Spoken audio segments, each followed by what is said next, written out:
U protekla 24 časa u Srbiji je registrovano 219 novo obolelih od koronavirusa, čime se ukupan broj obolelih popeo na 2666 osoba.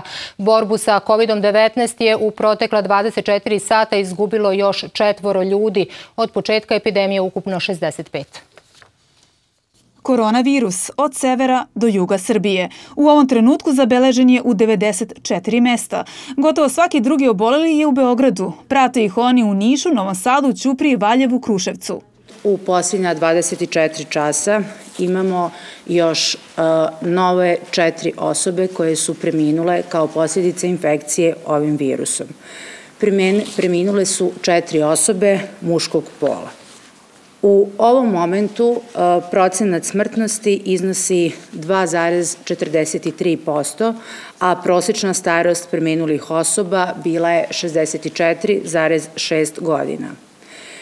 Distribucija preminulih osoba po polu ukazuje da od 65 preminulih osoba 48 su bili muškarci, a 17